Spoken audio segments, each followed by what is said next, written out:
Welcome to The Passion Pod with your host, Chris Johnson. Thanks for joining us. Now sit back, relax, and enjoy the feature presentation. Welcome back, friends. Today I drove about 90 miles to Minneapolis, Minnesota. Well, technically we're in St. Paul. I think it was going to be an easy drive home until I heard the forecast of 6 to 10 inches tonight, which is kind of... supposed to get snow today? Dude, that's what I heard on the radio when I was driving. Man, I've been out of it. Yeah, so we'll see. I hope not, to be honest. I'm ready for summer. Our guest today is pretty deep in the music scene. He's been out here in the Twin Cities for a long time, traveled all over the country, and I think even internationally, a bit. He did Soundset. He's worked with a lot of people that I'm sure you do know. So welcome to the show, DJ Kam Bennett. What's up, guys? Dude, thank you so much for coming. Of course. This was cool. I'm not that tapped into the music scene out here. I interviewed Cash Nova a while ago. That's my guy. Yeah, I like Cash. Yeah, dude, he's the man. He was the first person that I had no connection to at all that I just DM'd. And this was back in season 2. This will be for season 11. Okay. So this was a long time ago. 11 seasons. Yeah, man. Yeah. You're cranking them out. I've been working on it. It's been a few years. That's awesome. But yeah, he was the first one. I was driving all the way to Seattle, just on a road trip. And for whatever reason, I was like, I'm just going to hit up some people. And he came to mind because I like prof stuff and he's done a bunch of it. DM'd him, and then a day later, or something like that, I wake up, I'm drinking my coffee, I'm out in Seattle, and I get a message back from him, and he's like, yeah, give me some more info. I sent one more message, and he's like, here's my cell, let's do it. And at the time, because I really was at the beginning of it, I was like, whoa, sick, and we set it up and did the whole thing, and that dude he's rad. Yeah, I think it's important for people to be accessible, especially when, you're still on the come up. I mean, there's some level of mysterious, something that, some independent artists try to build around themselves.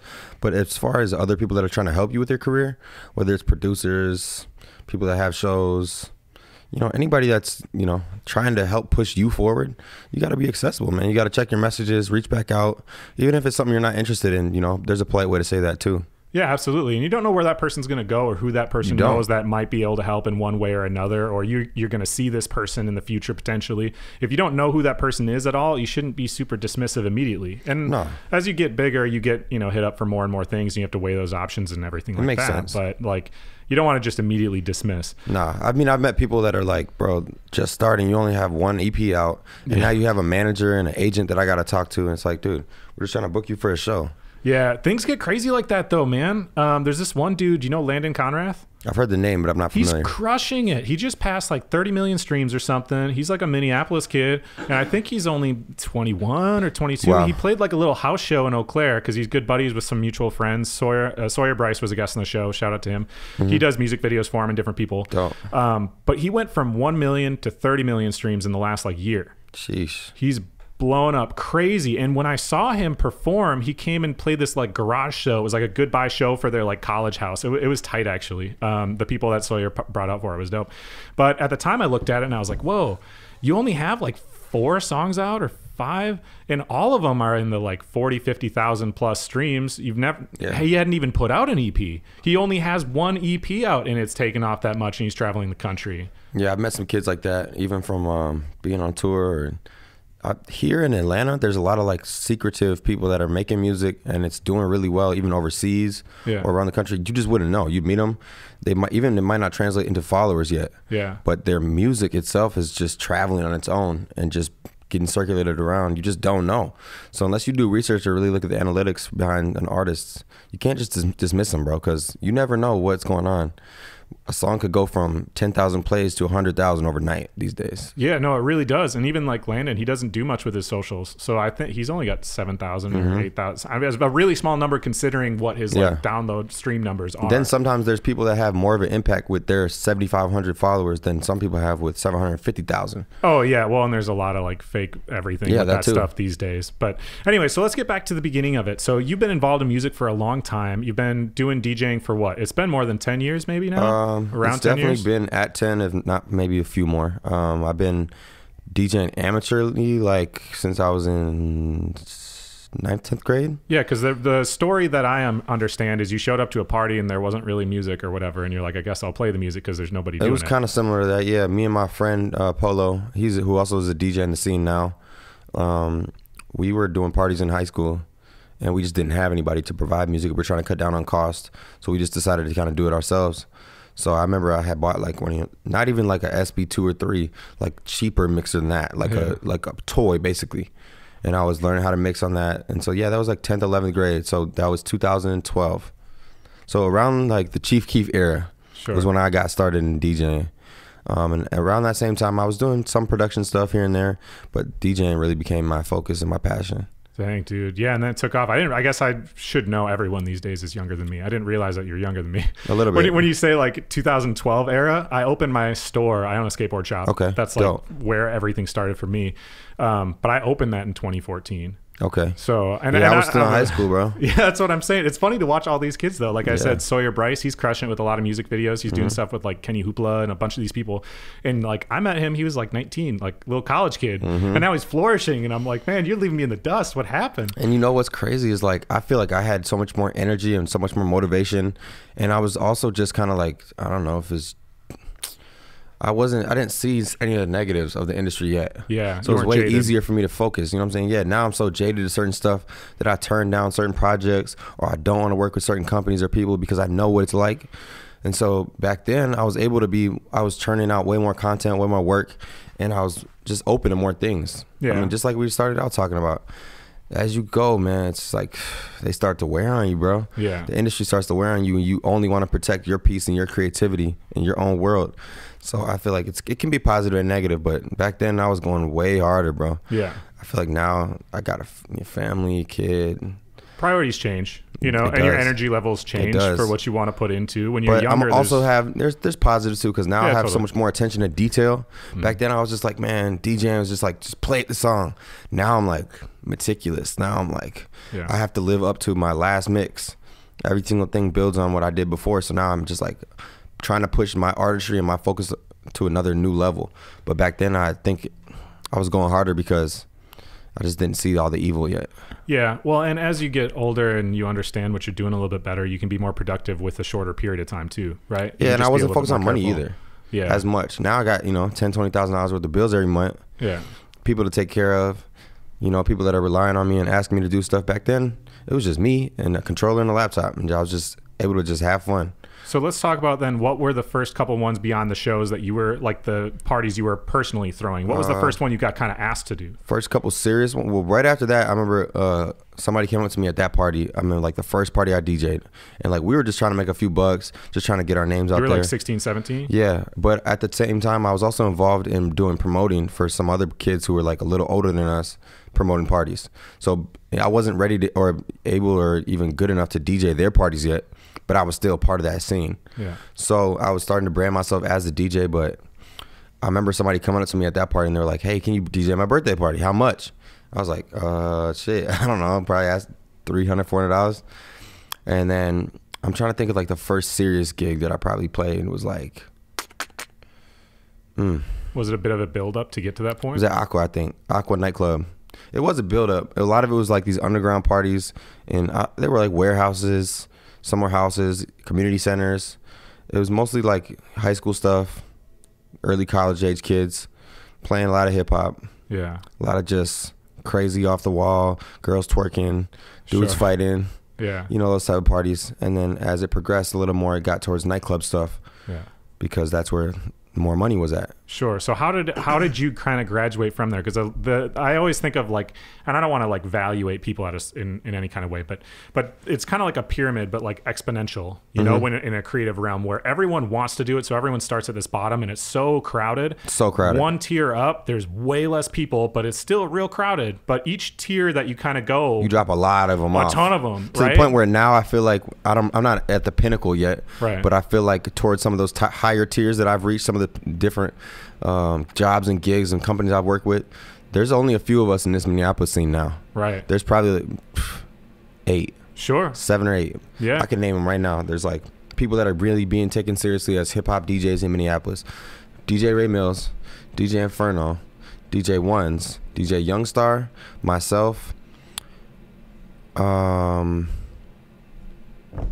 are the ones that come to mind. Yeah. Yeah. I mean, it's not that big of a scene, right? I'm trying to think of somebody else. A1 and Newski, who are some newer guys on the scene, who also have put in a lot of work. Sure. They're up there too. They're right there though. But beyond those people, bro, it's really small. And a lot of that comes from You know, if you just wait it out, some of the people will drop off and they'll just get tired of it and they're saying, well, shit, it's not working for me. If you go a little harder than everybody, a lot of the people you'll separate yourselves. But a lot of it also is just like in a market like Minneapolis, there's only so much revenue being generated to pay people. So if you're not the best of the best, cream of the crop, or if you don't have the best connections, you won't last. Yeah, which takes time. So what was it that you did for all these people that are listening that are kind of earlier on at it? What were the steps that you took, or what things did you have to go through to really make that kind of break into that scene, to get past that initial big wall that no one makes it past? The first step I think that separates you from the bottom tier was that investment in the equipment. Yeah. When it comes to DJing, there's like a huge range and a huge realm of different entry points. You could come in at like the lowest entry level, which is like just buying a controller. You could DJ off an older laptop, and then there's like the next step up, which is like they have like better controllers basically. Yeah, sure. I don't like controllers, so I'm not super versed on them. I only know them just enough to be able to use them in the club. But then you can spend $1,000 and get a better controller. But then there's like the level where you buy like a real mixer. Those are like $2,000, $3,000, bro. So like for me at that time, I was just putting stuff on credit. So I was like, I just believed in myself so much that I was willing to go into debt or even default on loans, bro, to just, I need turntables. I'm like, I can't be, I see these guys DJing in the club, they're not using this bullshit I'm using. I gotta buy this real stuff. So back then we were using Rain TT 57s, which are super obsolete now, but they were about, I think I spent about $1,200 on that. Bought a nicer laptop. Laptop's about $1,000. Then you need 2 turntables. So we're talking about, if you add everything up, headphones, the vinyls, needles, $5,000 investment. Yeah. A lot of people can't afford that. Or a lot of people ain't willing to bet on themselves to go into debt for that. Which is funny though, because people will no problem put in $10,000 for 1 year of college of debt. Yeah. You know, not for knowing sure. even what they're gonna do. And that's what's crazy is that's at that point that's what I was doing. And it's funny you said graduating, because that's what probably really what it was that's kind of pushed me into it. Was I graduated from high school. Yeah. So now I'm at that point where it's like, all right, you got to decide something that you're gonna do.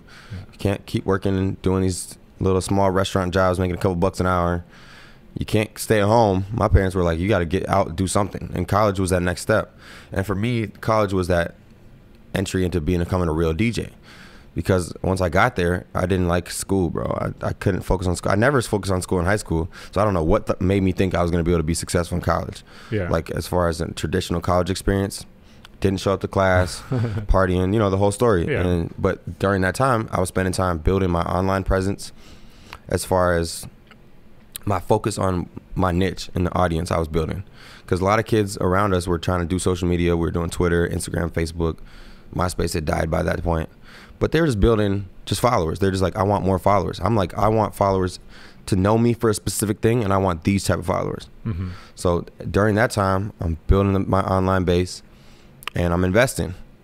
So I'm like, during the time, I know I'm not going to graduate from this college. I know I'm not staying out here that long. I was in Mankato, Minnesota. Yeah. But I know that I had a platform by being on a college campus of something I could use as a springboard to launch my DJ career. Yeah. So now I'm DJing a couple college bars, or I'm doing a couple college parties out that way, or I'm even going back to the city to do stuff. But people know, oh, Mankato's a party school. Now we got a DJ from Mankato. From, you know, it's like, you know, it's just about building what's around you and using that. Yeah. To push yourself into the next, like you said, the next realm. So that way when I came back, it was like, okay, this kid's got some experience. He's played a bunch of college parties out there. He knows the sound of what these kids at this age want to hear.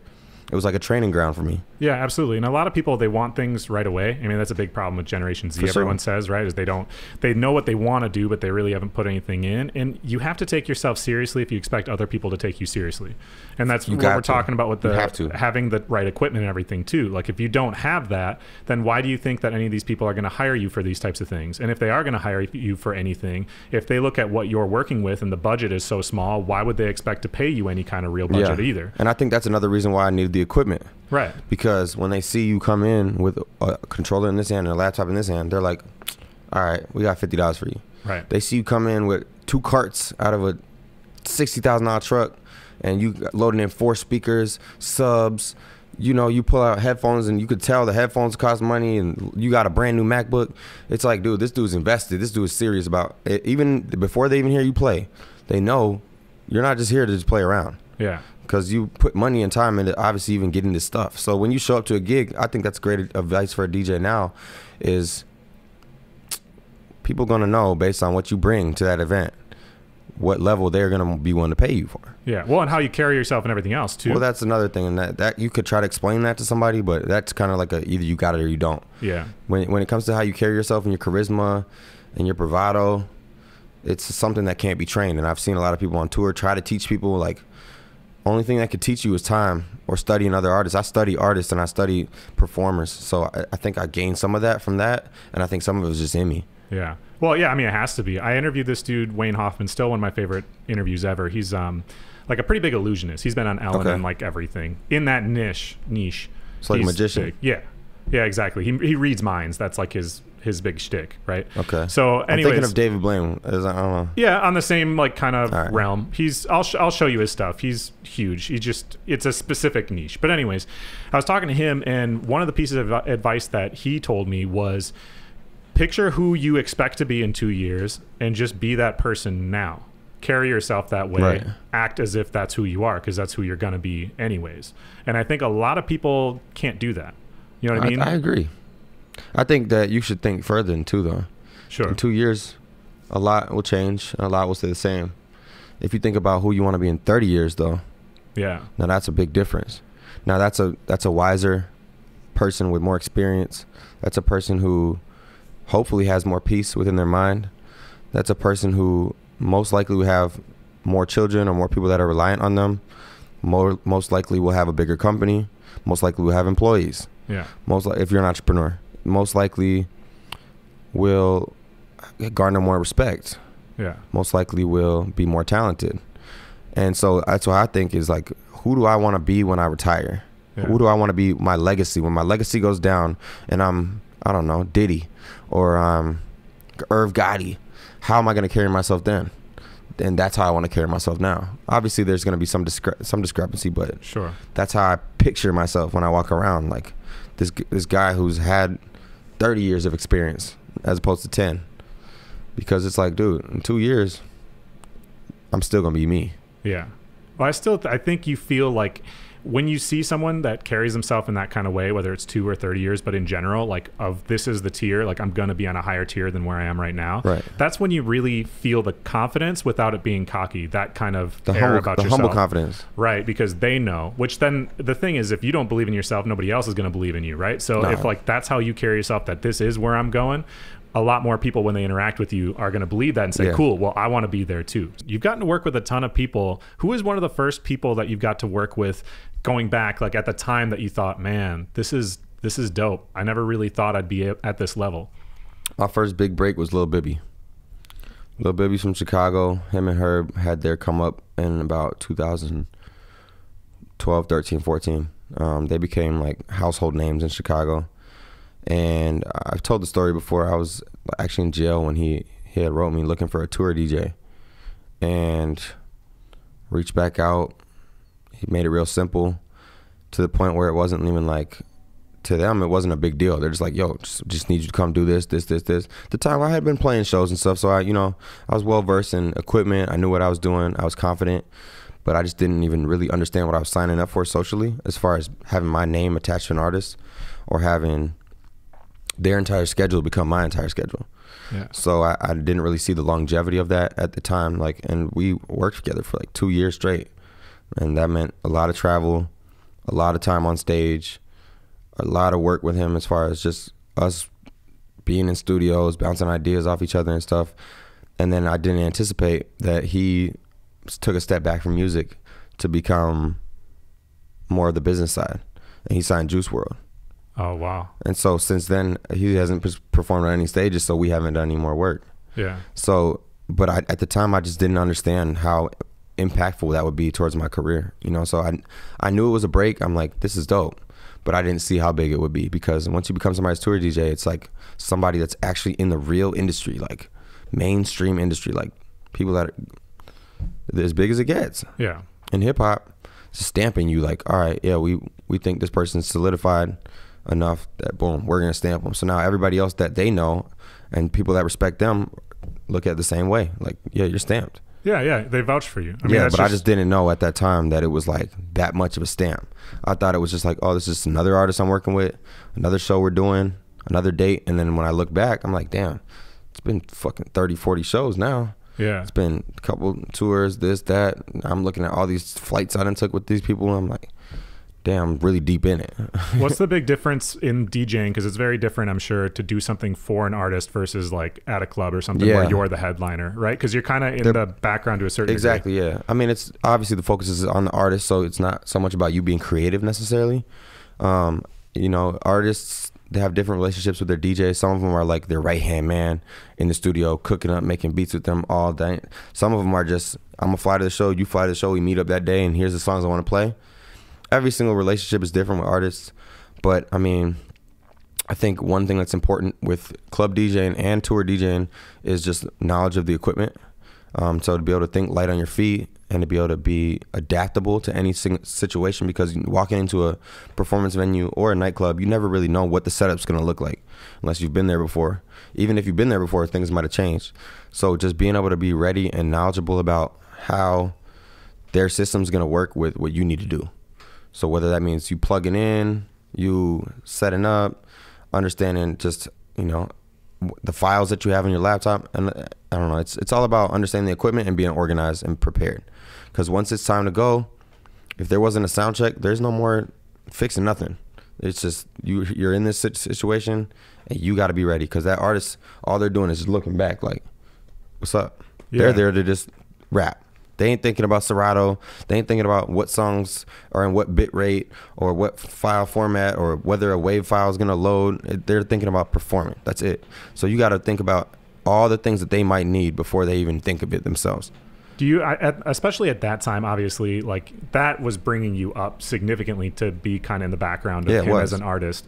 Did you ever get to a point during that, or did it come later? Or at what point did you hit where you're like, man, I want to be kind of more at the front. I don't want to just be the background, like assistant in a way. I think that I've always wanted like my end goal is to play open format, playing house, hip hop, Latin, playing every genre of music on the stage as me being the booked DJ. That's the night. Everything's surrounding around you. But I was never, when I was behind or in the background of somebody else, I was never thinking, I wish that was me. I just looked at it as this is another step in my journey towards being that person. Because I think if I had that type of energy, no one would want you around them like that, because you're just looking to just grasp and just pull up off of them. And instead it was more of me just saying, here, you be the star right now. I know this is not my time. I haven't put the work in to be ready to be there. I think that's one thing that I've been able to help myself with, is being non-delusional. I think in the Minneapolis, St. Paul area, in the music scene, people get delusional. Number one, they think that this is it. Dude, you can't make it here if you don't like, this is not the end all be all. This is a stepping stone towards your career becoming something greater. If you don't have a catalog of music, you can't be booked on a huge show. You don't have enough material to perform for 60 minutes. If you can't sell 1,000 tickets, no one's gonna pay you more than $5,000 for a gig. If you can't DJ for an hour straight with people actually recognizing your music that you created, no one's gonna book you in a nightclub for 30 grand in France. They just don't care. So a lot of people, they take that emotionally, and it's hurtful. For me, it's just motivating. It's like, I just need to work harder. Yeah. Well, there's always a million things to learn. So on that first big tour, like you said, you were going for 2 years, but yeah, and it wasn't, and that was the craziest part about it. It wasn't even a tour, like a organized 60-day tour. It was like, we're just doing one-offs. So it might be, we're in New York for 3 days. All right, boom, go back home. All right, boom, I need you to come here on Friday. Today, or some shit. I'm booking the flight. So it was like, thank God at that moment in my life, I had a lot less organization, a lot less responsibilities. So I was able to do that. Right now, unless the compensation was a lot higher than it was back then, I wouldn't be able to do that for an artist. Unless I was making, I don't know, $1,500, $2,000 a night to do that. I couldn't do that right now because I can't leave. I have stuff. I got clubs I got to play here. I got a kid I got to take care of here. You know, so thank God back then I was able to do it. But it was all over the place. It was never like, with Bibby, it was never a tour. It was just random dates. Okay. Well, so what were some of the big things that you learned? Because at that time you were kind of sitting back, obviously doing your thing, but more so recognizing the opportunity of like, whoa, I can't believe I'm here, and there's a lot that I can learn here. I learned a lot, bro. Yeah. What were some of the like main things that you learned during that time frame that you thought were the most valuable? I think the most valuable things that I learned from him were about the music industry. So he was pulling back that curtain for me. Like, nah, that's not how it works. I'm gonna show you. This is really what's going on in these rooms, in these conference rooms, behind the scenes with these people that are cutthroat, that only care about money, and they're just basically using hip hop and black art to just capitalize. Yeah. I learned a lot about that, and I learned a lot of things about life and about being a man outside of music. Because as a young kid, I'm like, well, I'm 20, 21 back then. I'm looking up to him, you know what I'm saying? He's a year or two older than me, and he had been in the industry for a lot longer than me, traveling a lot more than me. And so I learned how to do things like move safe, how to book and reserve like accommodations, travel, drivers, security, how to move in and out of venues and be safe. Because, you know, as a drill artist or, you know, artist from Chicago, there's people that are out to get you. Yeah. And, you know, thank God the entire music industry is not like that. And there's a lot of people that can move around without a thought in their mind, without a care in their mind. They could walk around with $100,000 in their pocket and not have not one security guard. But, you know, some of the places that we were going and some of the situations that we were in, you know, shit was dangerous, bro. So I had to learn how to move on point, be sober, you know, move quickly, move with purpose, move and communicate with others with respect, because there's a lot of times when we would be in other cities or states, it's just me and him. Maybe a manager, maybe a couple of his boys, maybe a friend or some shit that we knew from out there, but a lot of times we're going to venues, just me and him. So if we got to move like that, then we also both got to be on the same page. So it's just about communication and safety. That's something that I learned, and I carry that with me to this day to be able to say, thank God I'm still here. Because I've been in a lot of situations where there's been a lot of shootings, a lot of fights, people getting stabbed, police, just crazy shit that happens in hip hop, bro. And if he hadn't taught me some of that stuff, who knows what would have happened to me. How valuable was all the business like knowledge? And today still, like a lot of people, what they see, obviously it's the whole iceberg, you know, thing of like the very tip is what they see of people making music. But to be successful in music or in anything, like with my show or whatever else, it's not the sitting and recording. There's a lot of other things that go into the it, back end, you know, of it, yeah. Right? All the business side of it. How important has that been in your career to this point? It's been important, just because I haven't been focused as much on releasing music under my own pretense. I think that it'll be something that will come into play a lot longer down the line. It's like college, you know what I mean? You learn some things now that you may not use for 6-7 years, and then you also build on those things that you already know. So some of those concepts that I was learning back then were so that now when I study a even more complicated system, or something like how publishing works, or something like how royalties work, or how music licensing and movies and TV work.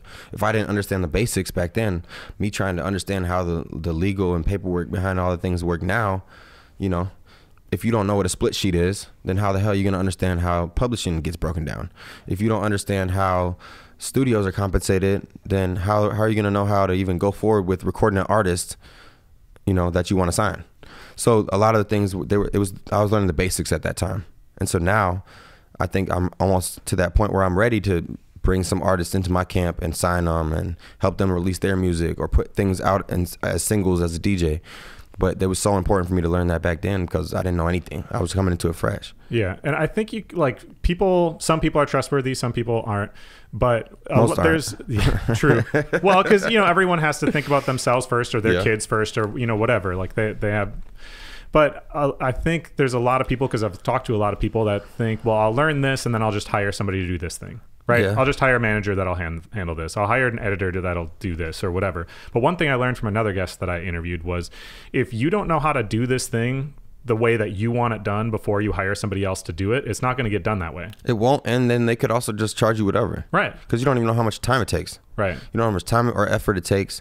You don't really know. You don't even know. They could just be bullshitting you, just like a contractor, and say, all right, well, we got this amount done right now, and then it'll be another 6 months. Yeah. If you don't know how to edit a video, you wouldn't even know to call them out on that and say, hey, no, I can edit that this afternoon. You're just bullshitting, wasting my time and money. So yeah, you got to learn how to do everybody's job. You don't have to, but if you really want to be one of those people who goes to the top, you're going to know how to do some things. You're going to know how to run a Pro Tools session. You're going to know how to set up a CDJ and mixer setup. You know, you can't rely on everybody else, bro, because sometimes it just takes too long for other people to do things. If I'm at a venue and it's soundcheck, and there's two CDJs sitting there and a DJing 900, I take my laptop out. They'll say that they're like, where's the sound tech? Oh, he ran to get a coffee. Now, if I wait for him to get back for 30 minutes, I'm just wasted 30 minutes of my whole day just sitting around in a venue. Instead, I can just plug everything in myself. So when he walks back in, boom, run a line test. All right, check the mics. All right, I'm out of here. Now we're good to go. We can rock. But if you're relying on other people, bro, there's always going to be a moment where you wish you knew how to do something.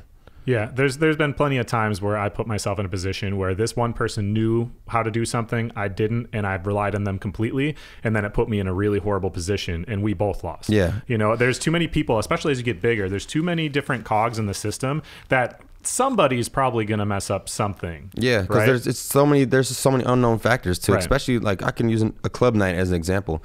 You never know what could happen. There could be anything going on. Or let's say I need to run to the bathroom during a set. Like my light tech knows how to run Serato, just because shit, who else is gonna do it? If I'm right there and he's right here, then if he might need to load up a song, that's another thing is, although I want to learn everything on my own, I also want to teach people around me things because they can also support me. So if I'm sitting there working on my podcast, I'm editing and stuff, I'm trying to show my assistant how to do it. Even if they have no interest, I'm like at least try to gauge something, because it's like the more people that know around you, the more support you have. Exactly. Instead of being a gatekeeper and not teaching anybody the things that you know and holding all the information in, you can have all these people on your team that now know the knowledge that you had learned. Yeah, and you won't know everything.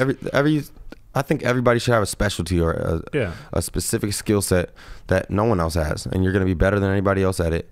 But you also want to learn as much as possible, and that's where something like YouTube comes into play, because you can learn a lot of stuff without even having to do the hands-on, literally being there. You can watch somebody else do something and pretty much catch on how we grew up in a different era where that tool is ridiculous. It's a lot more accessible. It's more accessible, and it's more helpful than college for a lot of people. Yeah, I learned so much about DJing, and just, bro, I'm like a nerd, like a super junkie when it comes to YouTube. Like I watch a lot of stuff, like stuff I don't know if I ever need. Yeah. But I mean, that's how I learned how Instagram works and everything else. A lot of things that matter when it comes to branding, and a lot of things, I mean, even just with doing this stuff, you can learn just about anything on there if you're willing to soak it in and like focus on that. You got to really sit and you got to watch a 56-minute video just for the 2 minutes you need it. Right. But you learned it now. And so now, instead of you having to pay to go to college or pay to be an intern or this, now I've learned it straight off YouTube. Yeah, and you can curate exactly what your learning experience is, which bits and pieces you want to learn, rather than getting like the 4-year degree of you have all these different things that hopefully build up to be whatever. You go, okay, well, this is what I need to know.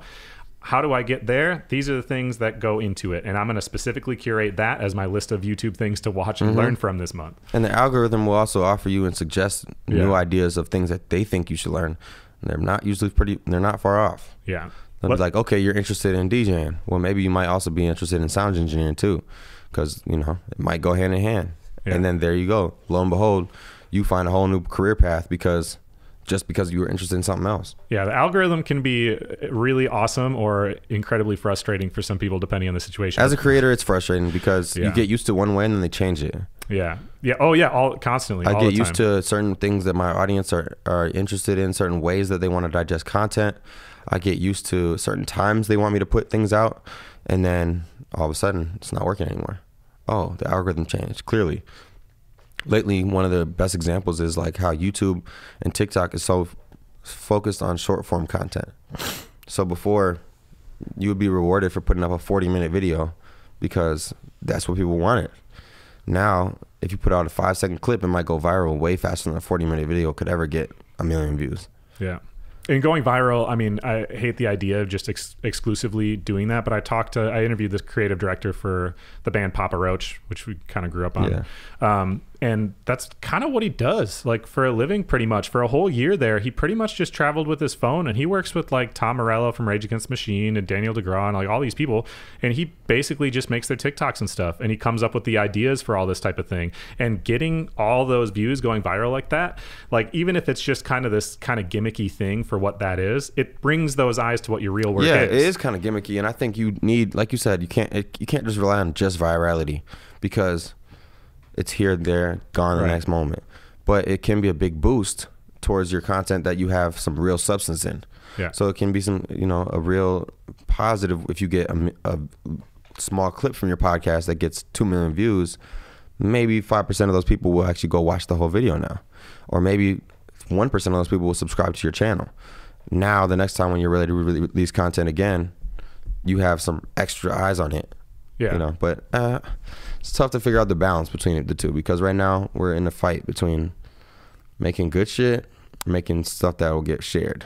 Yeah, if you don't have the base of things to go back and look at, then you waste the opportunity when you get it. You lose them. Right? It'll pop once and then never again. And people will click on your channel and they'll be like, this isn't something I really want to follow. Yeah. They just have one little quick video. But if you have like a whole bunch of stuff to digest, that's when your new fans become real fans of you. That's right. So people are going to see a little clip of what we just talked about, and then they're going to click and go, oh my God, the Passion Pod has over 100 episodes and all these guests from all over the country. Sick. I'm about to spend a lot of time. All right, let's get to our second song break. What song should we play right now? I think we should do one of Cash Nova's songs. Yeah, dude. I think he got this record. I think it's called High Speed Cash. Yeah, we talked about High Speed Cash. Yeah. Yeah, I want to play that. I like that. I like Cash Nova. I've been supporting Cash Nova. Bro, my brother actually put me on Cash when I was in high school. And he was like a big supporter of him. And actually, he changed his Instagram name to High Speed Cash. Yeah, I know. I don't know why he did that. It was Cash Nova Music before. Bro, I don't ever really question anybody when it comes to social media as far as certain moves they make. Yeah, sure. Because they might have a better plan or idea behind it than I do. So I just support it, man. Oh, totally. Like, I don't know. I look at sometimes people's pages. I'm like, what the fuck are you doing? Yeah. But then sometimes it works. Yeah. Well, you don't know the whole picture and the whole plan. You're right. Just seeing sometimes people don't have a plan, though. Yeah. And I think it's very important to organize. I think it's very important to plan ahead. I think it's very important to plot out goals. 6 months, 3 months, 1 month. But sometimes people are just flying by the seat of their pants, and sometimes that works the best when it comes to creativity, because you're not putting any limits on your imagination. You're just making shit. Some of the dopest accounts, bro, it's just been people, like you said, with one phone. No, none of these lights, cameras, none of that stuff, and they're just making whatever they're making in their room. Yeah, well, and people love it because it's so authentic. Right. Yeah. It doesn't feel forced. It doesn't ever feel like it's edited. It doesn't feel like. I think that if you over edit a reel or a TikTok right now, it doesn't work anymore. Which is weird that people don't want that production value, because it seems to them like it's inauthentic. Yeah, they want to feel like they're right there with you. Right. So like we shoot all my reels and that do really well on Instagram. So I used to shoot them on Twitter, and we shot them right on my phone, just uploaded it. Now I wanted to upgrade the quality. Yeah. So we shoot like on a Sony A7, but we purposely shoot in portrait, as opposed to landscape, so that you feel like it's shot on an iPhone. Sure. It's like those little things like that. Yeah. But like we could take that and then say, okay, well now let's set up studio lights, and then let's add this, and then let's put this filter over it. But then if you do all that, now it feels overproduced again. Yeah. So it's this tough balance between quality and authenticity. Yeah. I don't know. It's sometimes you miss the mark, and sometimes you just hit it dead on and it just goes. Yeah, I mean, that's the other thing about having so much content that comes out, is you don't have to hit the mark every single time for it to work out. You don't have to. There's no expectation for that either. You don't have to, but then sometimes people will be like, they'll think that your misses are like your proudest material. So that's why sometimes, and people sometimes get mad about this, but I think it's okay to go back and clean up your feed on social media. I do the same thing, yeah. And like don't delete all like the things just because they didn't get views, but like just go back and look at from the consumer standpoint and be like, okay, is this offering something towards this person's page? Is this giving me an accurate picture of what their work it really is? And it's okay if something didn't work just archive it or just delete it, because like you said, it's okay to showcase your best work. Yeah, absolutely. That's what people expect to see. Yeah, shouts to Cash Nova for coming on the show way early on, and in general for carrying, like, he's been a part of the scene for a really long time at this point. Like, he did a lot of stuff with Prof, but he's really done a lot of stuff on his own ever since, too. Yeah, ever since I've been a part of music locally, I've always seen his name, seen him at shows. Everybody I know that works with him respects him, so you know, shout out to him. So when did you start going off on your own big tours? Was it like kind of right away after the? Well, so I worked with Bibby, then I worked with Mod, and then you know. You still do a lot of stuff with Mod Son? I don't know. I still got a lot of immense respect for Mod. Still follow his career. Still reach out to him all the time, but I don't DJ for him currently right now. No. Sure. And a lot of that goes back to, like, it's stuff on both ends. You know what I mean? Sometimes people synergy just adds up at certain moments in life, and it's perfect right then. And then sometimes you drift away from other people. But I have no bad blood with him or anything. Business has to be mutually beneficial, and if at one point you both want a little different things and it doesn't line up quite right, doesn't mean you can't be friends or respect each other. It just doesn't line up at the moment. Super respect, and it also goes back to what I was saying about just scheduling wise. Yeah, it would cost a lot for me to go on tour with somebody right now because of what I got going on at home. You know, being a parent and the business that I built in my own city and where I live and my comfortability, it would cost me a lot to be somebody's assistant essentially right now. Yeah. So then how long was it after that before you started going off on your own? Because you've been like headlining tours see, around. That's what it is. It's like, it's never been like this section, then this section, then this section. It was like everything was overlapping. Yeah. Because all the while I was working with both those artists, and those were at the same time. There was times where I would go to a show for Mod on a Monday or Tuesday, leave, come back home Wednesday, have a show with Bibby Wednesday night in Chicago. Okay. So it was like times where it's like, it would be even stuff that would overlap would be like, we need you here. Sorry, I got to go here. Or it'd be like, okay, well, are you available these 6 weeks where we have this run that we're trying to promote the album? Well, I have these days available, but I also have agreed to go DJ at this fraternity on this day. Then I have a club in Minneapolis. So it's like certain times I've had to learn how and when to balance turning down stuff. And that's one thing I'm good at now, is being able to turn things down in a humble and respectful way. Is like, sometimes you have to explain to people, you know, and actually break it down. Hey, this is what I have going on. And sometimes you just have to say humbly, thankfully, I would love to work with you in the future, but right now, the way things are scheduled, I just can't make it work. And sometimes people take that as offensively. They're like, you don't want to fuck with me, you don't want to work with me. It's like, nah, just have stuff going on too. Yeah. Well, if they wouldn't get upset if they didn't really want you to be working with them. So clearly they like what you're doing regardless. They do, but sometimes people just feel like, you know, just people don't like rejection at all. Yeah, of course. Nobody likes to be rejected. So if they think like they're offering you an opportunity, they're like, hey, I want to put you on this, but we can't pay you. Yeah. Well, I can't do it. So how would you give advice as far as for somebody with that when opportunities are coming to them, whether it's like financially or for a tour or for whatever? What are some advice that you can give somebody to help them make a decision whether or not that one's a good call? When it comes to business, I mean, there's one of the 50 laws of power that's, I believe, says like, never commit. Sure. So you never want to commit to something unless you have to, you know, unless it's gonna disappear. If somebody says tentatively, hey, would you be interested in doing it? Yeah, I'm hella interested. But I always reiterate that if it makes sense financially and scheduling wise, I'm down. Yeah. Because I don't turn stuff down just because I don't like somebody. I'll work with people I don't like sometimes. If I, you know, as long as they respect me, even if I'm not a big fan of their music, or even if, you know, we're just not the best of friends, that doesn't mean that I'm against doing some type of business with them. But it's just, you keep your options open, you know. If somebody says, hey, this is going on in the summer, I'm down. Let's make it work. Let's lock it in. But if something else comes along. Right. Yeah. Well, and they should be able to understand, you know, based on what the opportunity is. Theoretically. You know, yeah, they don't always. But obviously, if a different opportunity popped up for them, that was just way better for their career, they would go with it. Yeah, exactly. Yeah, that's the other thing, is you have to keep the personal out of it, because a lot of the things that you think like you feel bad about doing, somebody would do to you in a heartbeat. Yeah. So you got to always look out for yourself, even though you want to be respectful and you want to be kind and you want to move with grace. You know, you got to look out for yourself. And if you don't look out for yourself, you're going to get stepped on. And I think there's a way to ethically do business that way, you know, that you're not so worried about the friendship side, but you're not screwing people over either. No, and I think it's also okay to be associates with people, and you can call somebody your friend without them thinking that this is my best friend. Yeah, totally. Just because I consider you a friend or I consider you somebody that, you know, I have respect for and love for, doesn't mean that I'm going to make decisions about you or about our relationship the same way I would make it for somebody I've been friends with 10 years. Yeah. You know, because they've done a lot more for me. So at the end of the day, just because you come along and I'm friendly with you doesn't mean we're friends. So what were some of the shows, I guess, how did you line up some of the shows that you've done, like internationally and around? Because you did a lot of big stuff where it was... So like Soundset, that was mine. Yeah, well, yeah, I know the Soundset story, right? Let's think about something else big. Playing like University of Minnesota, Spring Jam. Because you've done a lot of stuff outside of Minnesota, too. That's what's crazy is a lot of the stuff. Internet's obviously one of the big factors. People just reaching out on the internet. Yeah. Emails, booking. I mean, I've also had like 3-4 managers that really went hard for me.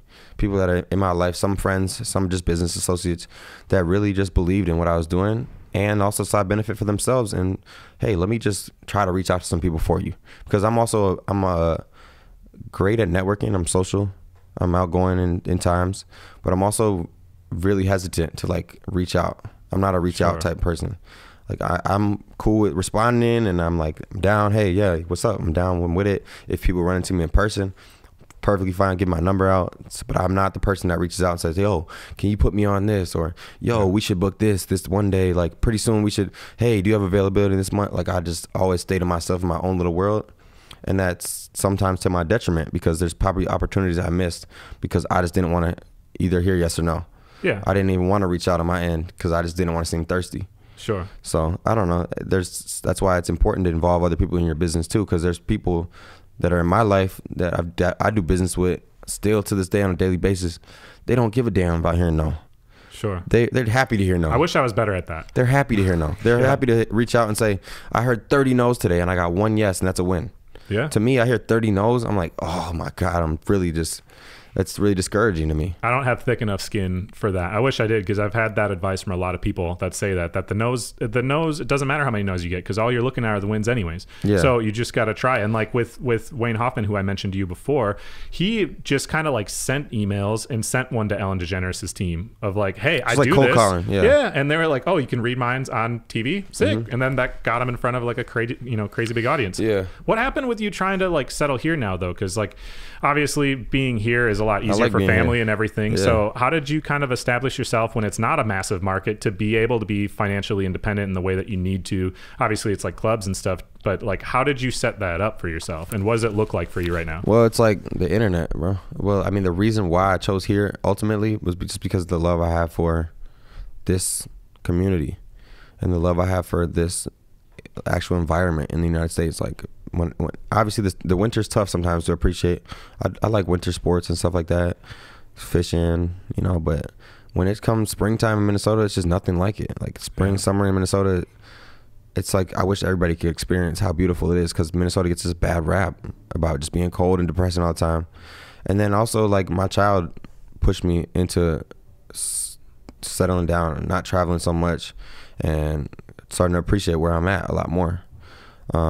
But also I did a lot of research and a lot of understanding of some of the music and things that have happened here before me. So like when I started taking a real deep dive into like Prince, starting to understand, why did he stay here so long? Why did he enjoy Minnesota so much? Why did he want to bring the whole industry here to record at Paisley? It's like there's something magic about certain places, and you just can't just explain it. When you're there, you feel it. And I get it, man. I'm a Midwest dude. I've also built so much as far as my networking relationships that I like the way I get treated here for the most part. Yeah. People are really receptive, and the love that I've shown, it comes back. So when I go out places and run into people, I like that feeling. Like when I'm in LA or anywhere else, I just feel so big and so lonely. I still run into people all the time. Yeah. But it's just a different feeling. This is just this is like a small town in a big city, if that makes sense. Yeah. No, I'm on a smaller scale of that in my town of Eau Claire. I've been there forever, own a business downtown. Yeah. So you know what it feels like to go to like, like where your tailor is, or where like somebody who like fixes your car is, like, where to pull up if you want this, or like, just anything you need. Like, I don't know. I enjoy that, but I do want to explore more places in the world. Obviously I don't want to stay in one place forever, but while my child has been young, I think for me it's been important to have some stability and I've been embraced. You know, like I moved to Arizona maybe 3-4 years ago, and they embraced me. Their community embraced me. I did a really great job out there. When COVID came around, that business came to an end, and I came back here, and I had to almost start back over. Obviously, I had, you know, relationships, and I had some of my legacy built behind my name, but you know, people ain't just, oh, you're back? Welcome. Here's 3 gigs a week. Right. I had to build back my name. I had to go out and network a lot. I had to prove myself as an artist, as a DJ. You know, I had to do some of that climbing the ladder again. I had to build some new relationships. Things had changed while I was gone. So I don't know. Now I've just put so much into it. It's hard for me to, I don't know. It's something I kind of still fight with mentally. Yeah. Because I know there's so much more out there. Right. You're at a comfort zone right now. I'm at a comfort zone, but I also know there's a time and a place for more growth, and it's coming up. Yeah, and you got plenty of time. You've been in the game a long time, but you're still young. There's so much ahead with the career. There is, yeah. So I always ask this question at the end of every show, just because I know everybody has things to do. When you do something that you're really passionate about for a career, you get to have a lot of really high moments, doing really cool things that usually aren't like super money motivated necessarily, but you know, you get to travel to this place or you have an impact on this person. What's a story you can share that was really meaningful to you that only happened because you pursued music? Man, give me a second. I gotta think. Something that was really meaningful to me. I remember playing this, there's a show, it's called Electric Forest. Oh, I've heard of it. Yeah, I played Electric Forest. And like at that time, music wasn't really about money for me. And it was also a time when I was like experimenting with like psychedelics. Like, and so I remember being on acid and like looking out into all these people that were like not at a venue to like turn up, to get drunk. Like they're not there for sexual reasons. It was really like a community. It was the first time that I ever experienced a festival from a performance standpoint where they didn't know me. They didn't know me, but I was feeling like love as if they were like real fans. Like just people giving you that love just because of the music. And it's not about how you look, how you treated them, nothing. It's just about you being on the stage and that music and you and them in that moment. And I think that's one reason why I think psychedelics and music go hand in hand. Like they taught me, like when I learned how to produce because of acid, because of shrooms, because it gives you that focus. It gives you that understanding of technology. It gives you like a different understanding of your own mind, your own emotions too. I just think that moment was like a click though for me, because there's so many people with the same mindset in the same place. That's somewhere I would highly recommend, like anybody goes, is Electric Forest. It's just like almost like a Burning Man kind of style. It's in Michigan? Is it Ohio, Detroit? Where is it? Ohio, I think. Ohio? Pretty sure it's Ohio. Ohio, it might be Michigan. I don't know. Well, there's so many places, but sure. Yeah, I think that moment for me just kind of solidified, like this is, even if music had nothing to do with money, I'd still do it. Well, we got to go, and then I've covered festivals before, and then I can be backstage and do little mini interviews with all the people performing. We can all vibe. My friend Dave Yaden that I interviewed a while back, he went and performed at the last one and asked me if I was going, and I had another commitment. Dude, but I'm trying to get out there. It's literally like a forest, and they decorate like the entire thing with lights. Like all the trees like have lights going all in up into them. They build all these huge, crazy stages. There's flowers everywhere, and just people are just happy. Like it was the first time I ever experienced people doing drugs and stuff right in front of the police. Sure. The police are just there just to make sure everybody's safe. Yeah. You know, so like, something like that, I highly recommend for any artist.